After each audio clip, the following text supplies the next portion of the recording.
الحمد لله وكفى وسلام على عباده الذين اصطفى أما بعد أعوذ بالله من الشيطان الرجيم بسم الله الرحمن الرحيم الحمد لله رب العالمين الرحمن الرحيم مالك يوم الدين إياك نعبد وإياك نستعين اهدنا الصراط المستقيم صراط الذين أنعمت عليهم غير المغضوب عليهم ولا الضالين سبحان ربك رب العزة عما يصفون وسلام على المرسلين والحمد لله رب العالمين اللهم صل على سيدنا محمد وعلى آل سيدنا محمد وبارك وسلم۔ میرے محترم بھائیو، دوستوں، بزرگوں، آج سے 2 ہفتے قبل سورۃ الفاتحہ کا ترجمہ اور تفسیر کا ارادہ کیا تھا۔ پہلے جمعہ کو اعوذ باللہ من الشیطان الرجیم کا ترجمہ، مفہوم اور مطلب،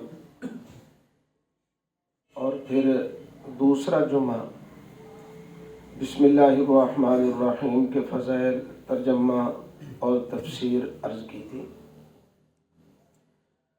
سورۃ فاتحہ سے تعلق رکھنے والی آج تیسری قسط ہے۔ انشاءاللہ ہم پہلے آغاز کرتے ہیں۔ اعوذ باللہ اور بسم اللہ کے کچھ مسائل رہ گئے تھے گزشتہ جمعۃ المبارک کو۔ مسائل کے بعد پھر سورۃ فاتحہ کی فضیلت، اہمیت اور سورۃ فاتحہ کا نام اور نماز میں سورۃ فاتحہ پڑھنا وغیرہ، پھر ان چیزوں کو انشاءاللہ بیان کریں گے۔ چنانچہ جب قرآن کریم کی ہم تلاوت کی نیت کرتے ہیں، فَإِذَا قَرَأْتَ الْقُرْآنَ فَاسْتَعِذْ بِاللَّهِ مِنَ الشَّيْطَانِ الرَّجِيمِ، تو ہمیں اللہ کا حکم یہ ہے کہ ہم اعوذ باللہ من الشیطان الرجیم پڑھ لیں، اور پھر اس کے بعد بسم اللہ الرحمن الرحیم پڑھیں۔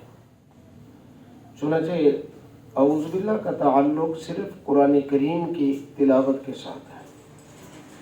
نماز میں جب ہم ثنا پڑھتے ہیں، پہلی رکعت میں جب سورۃ فاتحہ کی قرأت ہوتی ہے تو پہلی مرتبہ اعوذ باللہ پڑھنا یہ سنت عمل ہے ثنا کے بعد، اور پھر اس کے بعد بسم اللہ الرحمن الرحیم پڑھنا یہ بھی سنت عمل ہے۔ اور سورۃ فاتحہ جس رکعت میں پڑھی جائے، یہ بات ذہن میں رکھیں، ہمیں سورۃ فاتحہ سے پہلے بسم اللہ شریف ضرور پڑھنی چاہیے، ضرور بعین مانا کہ بسم اللہ شریف کا پڑھنا سنت ہے، اور سنت پر عمل کرنے سے یقیناً اجر و ثواب میں ملتا ہے، اور بندہ اللہ کا محبوب اور پیارا بھی سنت پر عمل کرنے کی برکت سے بن جاتا ہے۔ سورۃ فاتحہ کے بعد جس وقت نماز میں اگلی سورت کو ہم شروع کر رہے ہوں تو وہاں کیا بسم اللہ پڑھنی چاہیے یا نہیں؟ دونوں طرح کی باتیں موجود ہیں کہ فاتحہ کے بعد جب اگلی سورت آپ ملا رہے ہیں، سورۃ فاتحہ پڑھی اور مثال کے طور پر اس کے بعد اب قل شریف پڑھنے ہیں، تو قل شریف سے پہلے آپ بسم اللہ پڑھیں اور نہ پڑھیں، دونوں باتیں موجود ہیں۔ معارف القرآن میں مفتی محمد شفیع صاحب رحمۃ اللہ علیہ نے اس بات کو نقل کیا ہے کہ سورۃ فاتحہ کے بعد نماز میں اگلی سورت شروع کرنے سے پہلے بسم اللہ کا نہ پڑھنا بہتر ہے، اور فاتحہ کے شروع کے اندر تو بسم اللہ پڑھنی چاہیے نا۔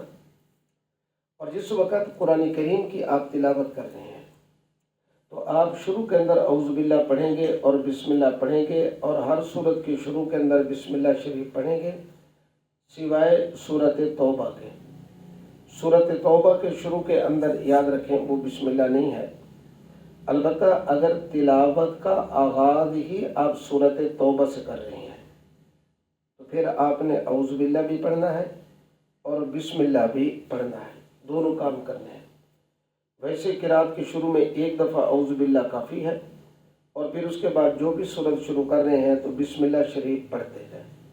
ہاں جب منزل کی ابتدا کریں کہیں سے بھی تو پھر اعوذ باللہ اور بسم اللہ، جب قرآن کو اٹھا کر بیٹھے منزل پڑھنے کے لیے، تلاوت کے لیے، تو پھر اعوذ باللہ اور بسم اللہ دونوں پڑھیں۔ اعوذ باللہ پہلی مرتبہ اور بسم اللہ جو ہے پھر ہر سورت کے شروع کے اندر پڑھنا، یہ ایک سنت عمل ہے۔ ویسے یہ بات میں نے تفصیل سے، یہ مسائل کچھ رہ گئے تھے، ہر ذی شان کام اللہ کے پیارے حبیب صلی اللہ علیہ وسلم نے فرمایا وہ بسم اللہ سے شروع کرنا چاہیے، وگرنہ وہ کام بے برکت ہوگا۔ بسم اللہ پڑھنے کی وجہ سے ہمارے کاموں میں برکت آ جاتی ہے۔ جانور ذبح کر رہے ہو، اللہ کے پیارے حبیب صلی اللہ علیہ وسلم نے فرمایا کہ اللہ کا نام لے کر ذبح کرو، بسم اللہ پڑھو، بسم اللہ اللہ اکبر۔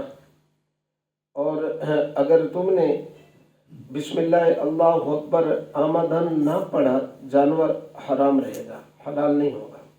ہاں بوقت ذبح اگر بسم اللہ پڑھنا مسلمان بھول گیا ہے تو پھر حدیث پاک میں آئے کہ چونکہ دل میں تو اللہ کا نام ہوتا ہے ہر مسلمان کے، تو پھر جانور کا کھانا بالکل ٹھیک ہے۔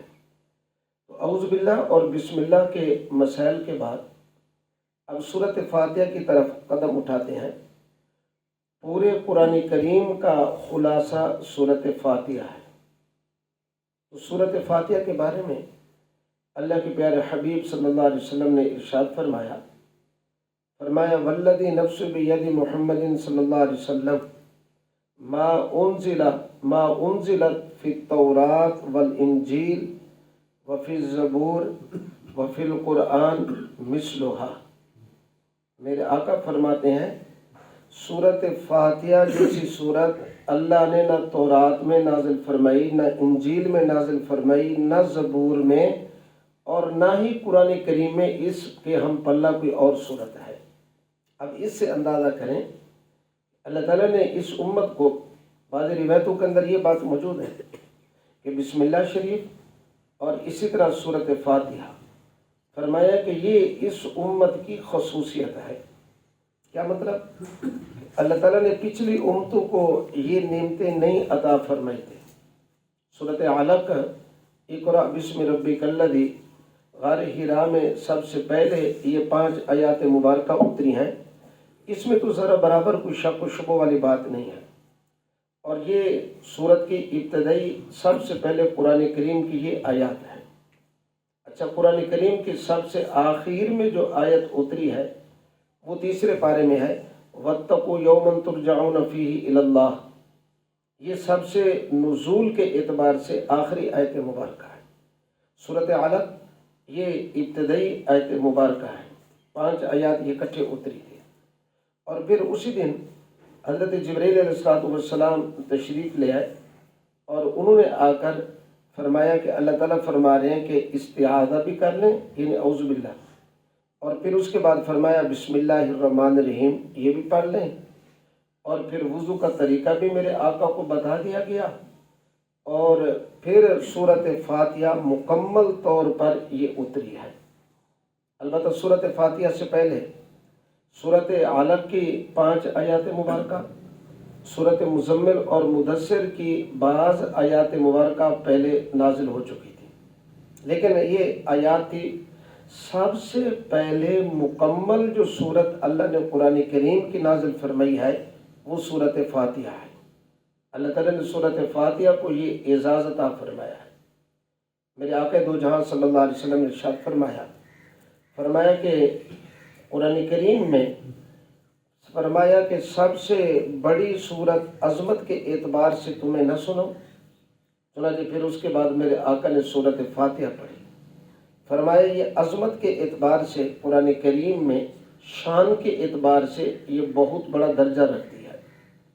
ایک حدیث پاک میں یہاں تک بھی موجود ہے، فرمایا کہ اللہ تعالیٰ نے اپنے عرش کے خزانے میں سے جو چیزیں اللہ نے اس امت کو عطا فرمائی ہیں، فرمایا ان میں سے سورۃ فاتحہ اور آیت الکرسی اور سورۃ بقرہ کی آخری 2 آیات مبارکہ، اور بعض روایتوں میں سورۃ کوثر بھی ہے، اور اسی طرح فرمایا لا حول ولا قوت الا باللہ العلی العظیم۔ یہ چند چیزیں اللہ نے اپنے عرش کے خزانے میں سے ہمیں عطا فرمائی ہے۔ اب اس سے اندازہ کر لینا کہ خزانے کی والی چیز قیمتی ہوتی ہے نا، عرش کا خزانہ، اللہ تعالیٰ نے ہمیں یہ نعمتیں وہاں سے عطا فرمائی ہیں۔ اب اس سے اندازہ کر لیں کہ سورۃ فاتحہ جو ہے یہ کتنی فضیلت اور اہمیت والی سورت ہے۔ چنانچہ ایک حدیث مبارکہ میں یہ بات موجود ہے، سورۃ الفاتحہ بھی اسے کہا جاتا ہے، فاتح کا معنی شروع کرنے والی، اور اس کو فاتحۃ الکتاب بھی کہا جاتا ہے، کتاب کو شروع کرنے والی، یعنی قرآن کریم اسی سورۃ فاتحہ سے شروع ہوتا ہے نا، سورۃ فاتحہ سے قرآن کریم کی ابتدا ہے نا، اس لیے اس کو سورۃ الفاتحہ بھی کہا جاتا ہے اور اس کو فاتحۃ الکتاب بھی کہا جاتا ہے۔ یہ دونوں اس کے سورۃ الحمد بھی کہتے ہیں کہ شروع کے اندر الحمدللہ رب العالمین، یہ اللہ کی تعریف ہے، اس لیے اس کو سورۃ الحمد بھی کہا جاتا ہے۔ تو سورۃ الفاتحہ کہہ دیں، سورۃ فاتحۃ الکتاب کہہ دیں، سورۃ الحمد کہہ دیں، قرآن اس کے حدیث پاک کے اندر کئی نام سورۃ فاتحہ کے موجود ہیں۔ ایک حدیث سے سورۃ الشفا بھی اس کو کہتے ہیں۔ شفا کا معنی آپ جانتے ہیں کہ اللہ بیماریوں سے شفا دے، صحت دے۔ ایک حدیث مبارکہ میں یہ بات موجود ہے، اللہ کے پیارے حبیب صلی اللہ علیہ وسلم نے فرمایا، الفاتحۃ شفاء لکل داء۔ اللہ تعالیٰ نے سورۃ فاتحہ کے اندر ہر بیماری کے لیے شفا رکھ دی ہے، یعنی ہر بیماری کے لیے فرمایا سورۃ فاتحہ کے اندر شفا ہے۔ چنانچہ میں نے کئی بزرگوں کی کتابوں میں یہ باتیں پڑھی بھی ہیں اور سنی بھی ہیں کہ ان کے پاس کوئی بندہ آیا اور آ کر دم کے لیے کہا، تعویذ کے لیے کہا، وہ کیا کرتے تھے، سورۃ فاتحہ پڑھ کر دم کر دیتے۔ کوئی بھی بیماری ہو نا، بیماریاں کئی ہوتی، مختلف لوگ آتے، بعض دفعہ متعلقین اور شاگرد پوچھتے کہ جناب اس کی فلاں بیماری تھی سورۃ فاتحہ، فلاں بیماری تھی فاتحہ، فلاں تھی فاتحہ۔ فرمایا چونکہ حدیث پاک میں ہے الفاتحۃ شفاء لکل داء، اللہ نے ہر بیماری کے لیے شفا سورۃ فاتحہ میں رکھ دی ہے، اس لیے ہم ہر بیماری کے لیے دم کرتے ہیں تو سورۃ فاتحہ پڑھ کر دم کرتے ہیں۔ ویسے آداب میں سے ہوتا ہے کہ اول آخر درود شریف پڑھا جائے اور پھر اس کے بعد سورۃ فاتحہ پڑھی جائے۔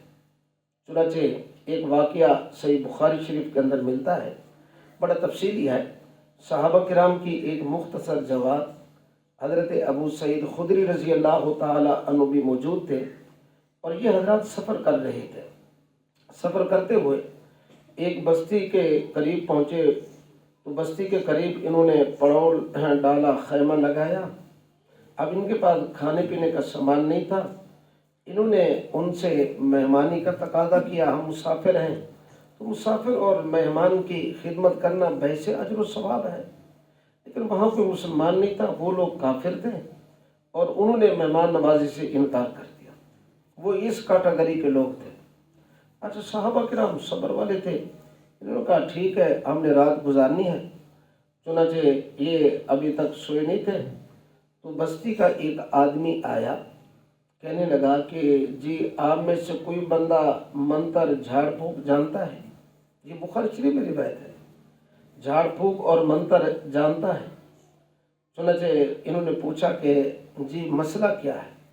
انہوں نے کہا کہ ہمارے جو سردار ہیں نا، جو ہماری بستی کے وڈیرے ہیں، چودھری صاحب ہیں، میاں صاحب ہیں، ان کو بچھو نے وہ ڈس دیا ہے، کاٹا ہے، تو بیچارے کو درد بڑی ہے، تکلیف بڑی ہے، اب رات کے وقت کہیں جا بھی نہیں سکتے اور کسی کے پاس اس کی دوا بھی نہیں ہے، علاج بھی نہیں ہے، اس لیے ہم آئے ہیں کہ اگر آپ کوئی منتر کوئی جھاڑ پھونک کا کام کر لیتے ہیں تو آپ ہمارے سردار کو دم کریں۔ حضرت ابو سعید خدری رضی اللہ تعالی عنہ نے عرض کیا، ہاں میں جانتا ہوں، میں دم کروں گا لیکن میں فری نہیں کروں گا۔ تو یہ پوچھے آپ جو ہے نا کوئی چیز دیں گے، آپ ہدیہ دیں گے، میں ویسے فری دم نہیں کروں گا، چونکہ ان کا سلوک بھی اس طرح کا تھا نا، اس کو جواب دیا جا رہا تھا نا۔ چنانچہ حضرت ابو سعید خدری رضی اللہ تعالیٰ عنہ تشریف لے گئے، انہوں نے آمادگی کا اظہار کر دیا تھا۔ حضرت ابو سعید خدری نے جا کے دم کیا اور ان کا سردار ٹھیک ہو گیا، تکلیف ختم ہو گئی اور ان سے 30 بکریاں لی۔ اب 30 بکریاں لینے کے بعد اور بعض بکریاں ذبح کی، بھوکے تھے صحابہ کرام تو انہوں نے گوشت استعمال کیا پکا کر، چنانچہ کچھ ساتھ لے کے گئے۔ تو اب اس میں صحابہ کرام کی کچھ رائے کا آپس میں اختلاف ہو گیا۔ بعض نے کہا کہ ہم استعمال نہیں کرتے اس لیے کہ یہ تم نے دم وغیرہ کر کے جھاڑ پھونک، یہ تو غلط بات ہمیں نظر آ رہی ہے، تو اکثر نے استعمال کر لیا۔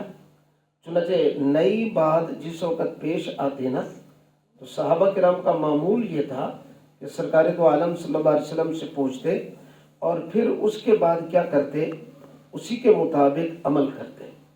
چنانچہ جب واپس آئے مدینہ شریف میں، آقا سے پوری بات رکھی تو کیا ہمارے لیے یہ بکریاں استعمال کرنا ٹھیک ہے؟ تو سرکار دو عالم صلی اللہ علیہ وسلم نے فرمایا کہ کیا تمہارے پاس کچھ حصہ باقی ہے تو مجھے بھی دو۔ فرمایا اگر کچھ باقی ہے تو مجھے بھی دو، یعنی تمہارا یہ عمل بالکل ٹھیک تھا، جائز تھا۔ اور پھر میرے آقا نے فرمایا کہ ابو سعید خدری کہ آپ نے کیا چیز پڑھ کر دم کیا تھا سردار کو؟ کہنے لگے حضرت ابو سعید خدری، یا رسول اللہ صلی اللہ علیہ وسلم آپ سے تو سنا تھا نا کہ سورۃ فاتحہ میں ہر بیماری کے لیے اللہ نے شفا رکھ دیا ہے، میں نے سورۃ فاتحہ پڑھ کر سردار کو دم کیا تھا۔ اللہ نے سورۃ فاتحہ کی برکت سے ان کے سردار کو اللہ نے صحت عطا فرمائی۔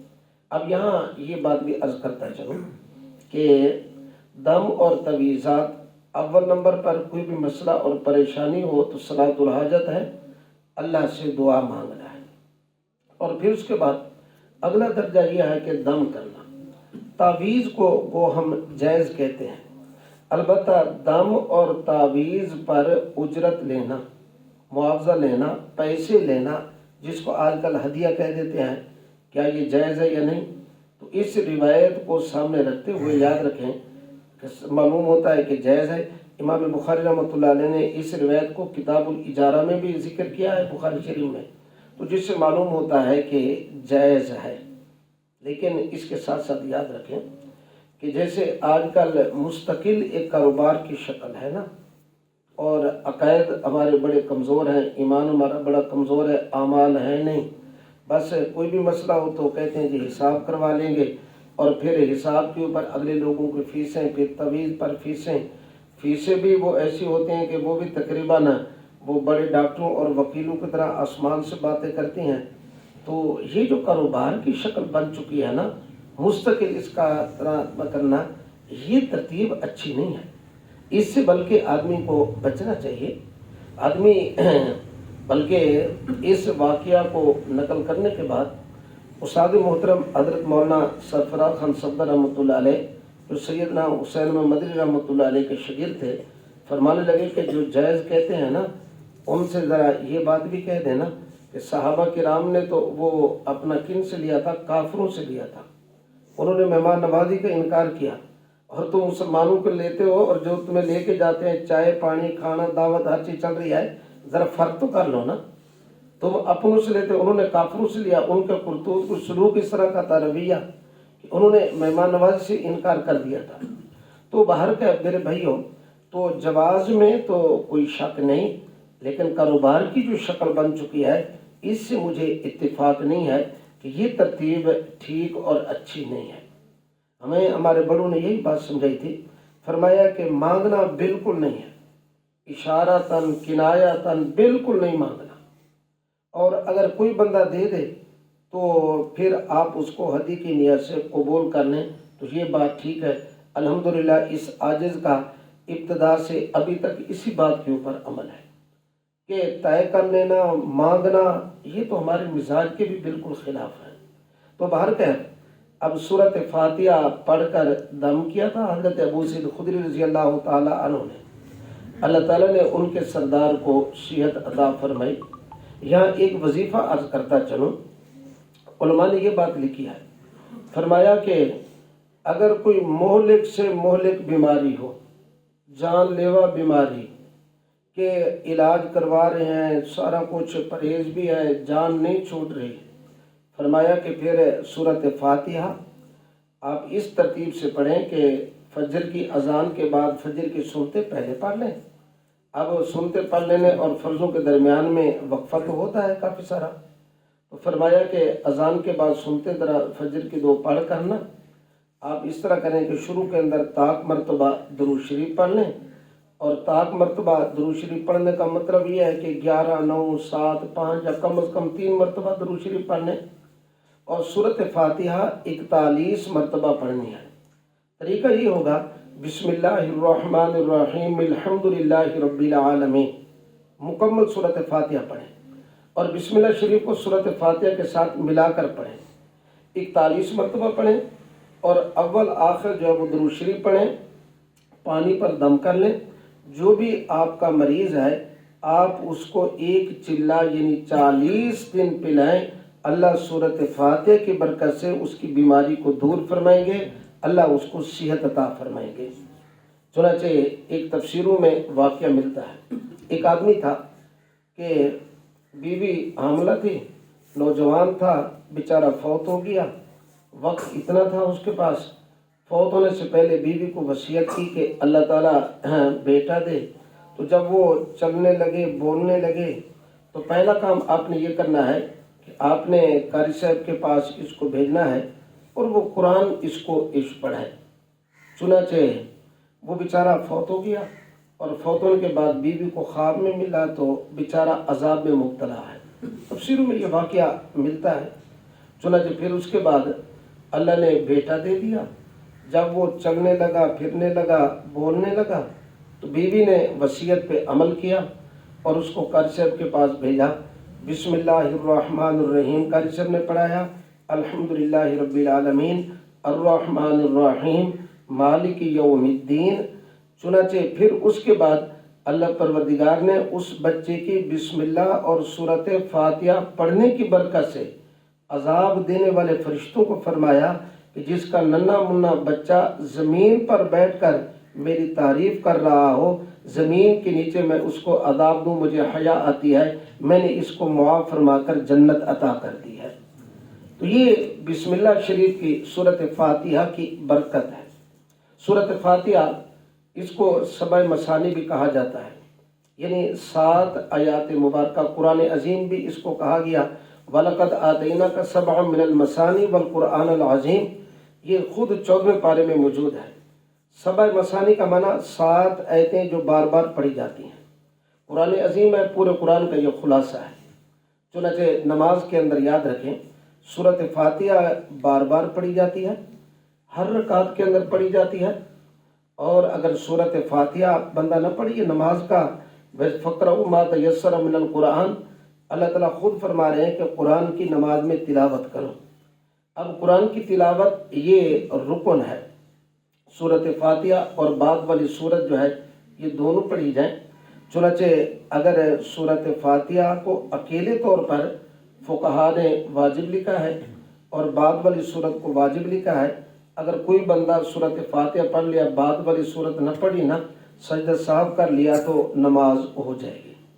اور قرات کرنا گویا کہ نماز کا ایک حصہ ہے اور رکن ہے۔ اور پھر آپ اکیلے نماز پڑھ رہے ہیں، اب نماز کی ہر رکعت میں پڑھیں گے سورۃ فاتحہ کو۔ اگر آپ امام ہیں تو صاف ظاہر ہے کہ آپ نماز میں سورۃ فاتحہ، امام اس نے سورۃ فاتحہ پڑھنی ہے ہر رکعت میں۔ اس کے بغیر حدیث پاک میں ہے لا صلاۃ لمن لم یقرأ بفاتحۃ الکتاب، سورۃ فاتحہ کے بغیر نماز نہیں ہوتی۔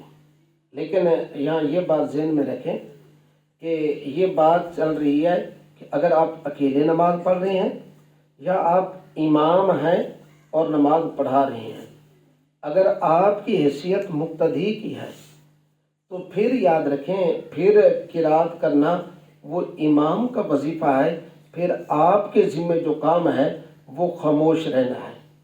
اب اس کے اوپر اس مسئلے کو ذرا سمجھنے کی کوشش فرمائیں تو سورۃ فاتحہ آپ نے امام کے پیچھے نہیں پڑھنی۔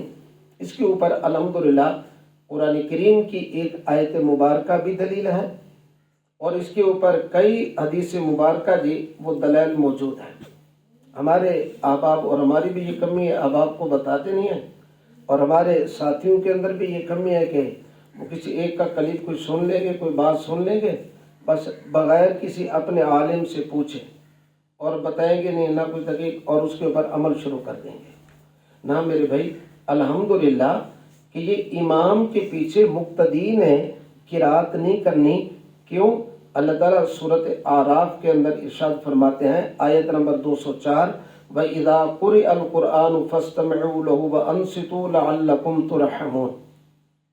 اب یہ 7ویں پارے میں شروع ہو رہی ہے نا، اور یہ اپنا چلی جاتی ہے۔ سورۃ اعراف 8ویں پارے میں شروع ہو رہی ہے، اور 9ویں پارے کے اخیر کے اندر جا کے جب یہ ختم ہوتی ہے نا، آخری پاؤں سے پہلے آخری کے اندر جو آیات ہیں، آپ قرآن کریم آیت نمبر 204 دیکھ لیں سورۃ اعراف کی، آپ کو وہاں اس کا ترجمہ دیکھ لیں کہ جب قرآن پڑھا جائے، فرمایا فَاسْتَمِعُوا لَهُ، قرآن کو کان لگا کر توجہ کے ساتھ سنو، وَأَنصِتُوا، اور چپ رہو تاکہ تمہارے اوپر رحم کیا جائے۔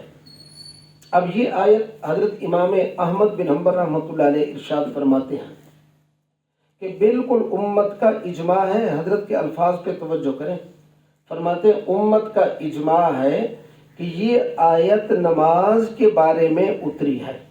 وَإِذَا قُرِئَ الْقُرْآنُ فَاسْتَمِعُوا لَهُ، اللہ نے حکم دیا نا کہ جب قرآن پڑھا جا رہا ہو، یعنی نماز میں، نماز کے اندر وہ یہ ہے کہ امام قرآن پڑھ رہا ہے نا، اب فرمایا مقتدی کے حصے میں 2 کام ہیں۔ فَاسْتَمِعُوا لَهُ، کان لگا کر توجہ کے ساتھ سننا، کب؟ جب وہ قرات اونچی آواز سے کر رہا ہے، فجر، مغرب، عشاء، جمعہ، تراویح۔ وَأَنصِتُوا، اور چپ رہنا ہے، کب؟ کہ جب وہ آہستہ آواز سے امام قرات کر رہا ہو، جیسے ظہر اور عصر۔ اللہ تعالیٰ نے 2 حکم دیے ہیں نا، فَاسْتَمِعُوا لَهُ وَأَنصِتُوا۔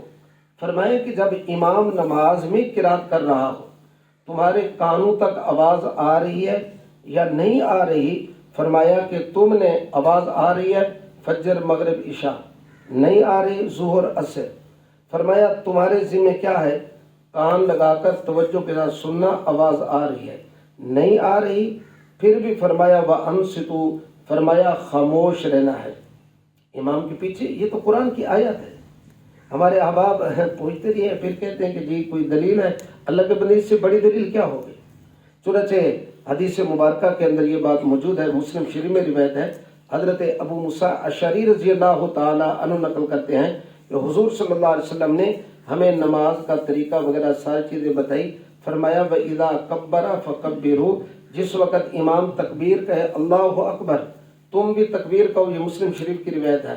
وَإِذَا قَرَأَ فَأَنصِتُوا، جب امام قرات کرے تو خاموش رہو، یہ مسلم شریف کی روایت ہے۔ اور آگے کیا فرمایا؟ وَإِذَا قَالَ غَيْرِ الْمَغْضُوبِ عَلَيْهِمْ وَلَا الضَّالِّينَ آمین فَقُولُوا آمین، جب امام غیر المغضوب علیہم ولا الضالین کہے تو فرمایا فَقُولُوا، تم سب اس وقت آمین کہو۔ یہ آمین کا ہے، اونچی آواز سے بھی نہیں، اگلی بات آمین کہو، فرمایا آمین کہنا سنت ہے۔ اب یہاں وَإِذَا قَرَأَ فَأَنصِتُوا، فرمایا جب قرات کر رہا ہو خاموش رہو۔ اچھا، ہم گرامر کے اعتبار سے ہے تو علماء کے سمجھنے والی بات، وَإِذَا قَالَ، قَالَ یہ مفرد کا صیغہ ہے، قَالَ کا فعل امام ہے، جب امام کہے غیر المغضوب علیہم ولا الضالین، فَقُولُوا یہ جمع کا صیغہ ہے، امام اور مقتدی دونوں کو خطاب ہے، سب آمین کہیں۔ معلوم ہوا کہ فاتحہ پڑھنا صرف امام کا کام تھا، اس لیے گرامر کے اعتبار سے کالا فرمایا، کالو نہیں فرمایا۔ اور اگلی بات، سرکار دو عالم صلی اللہ علیہ وسلم حضرت عمر رضی اللہ تعالی عنہ نقل کرتے ہیں کہ میرے آقا ظہر کی نماز پڑھا رہے تھے، اور ایک آدمی پیچھے جو ہے وہ کیا کر رہا تھا؟ سورۃ سبح اسم ربک الاعلی پڑھ رہا تھا، لیکن پڑھ جی میں رہا تھا، کچھ الفاظ اس کے اونچے ہو جاتے۔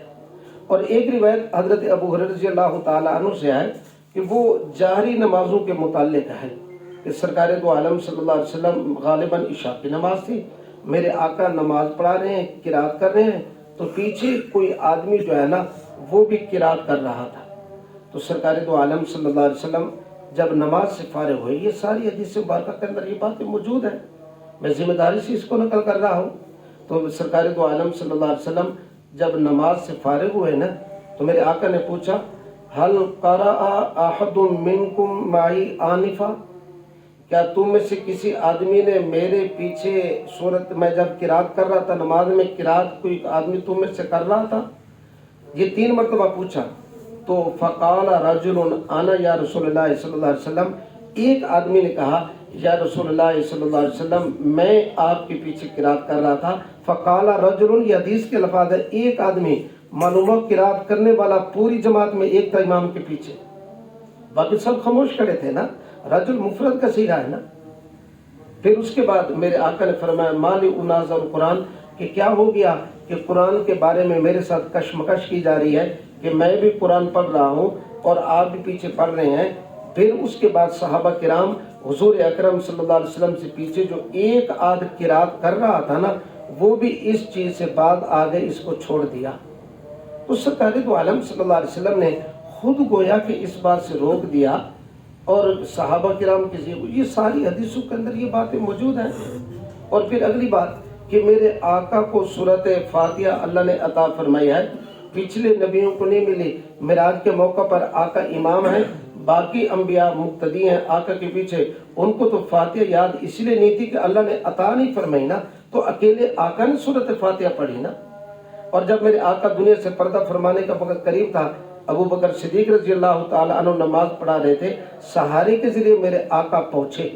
یہ بخاری شریف کے اندر روایت ہے، سہارے کے ذریعے جس وقت آپ کا مسجد میں داخل ہوئے نا، تو ابو بکر صدیق رضی اللہ تعالیٰ پیچھے ہٹنے لگے۔ آقا نے اشارہ فرمایا کہ آپ اپنی جگہ کے اوپر یہاں رکے رہیں، اور پھر آقا آگے کھڑے ہو گئے اور آقا کے دائیں طرف ابو بکر صدیق، پیچھے صحابہ۔ تو حضور صلی اللہ علیہ وسلم جہاں ابو بکر صدیق قرات کر رہے تھے وہاں سے شروع کیا، فاتحہ تو میرے آقا نے نہیں پڑھی۔ پھر اس لیے یہ حدیثیں ہیں نا، حضرت ابو بکر آئے اور ابھی مسجد میں داخل ہوئے تھے، آقا رکوع میں چلے گئے، انہوں نے اللہ اکبر کہہ کر رکوع میں چلے گئے، آہستہ آہستہ بخاری شریف کی بات ہے، چلنا شروع کر دیا اور جا کر سب میں مل گئے۔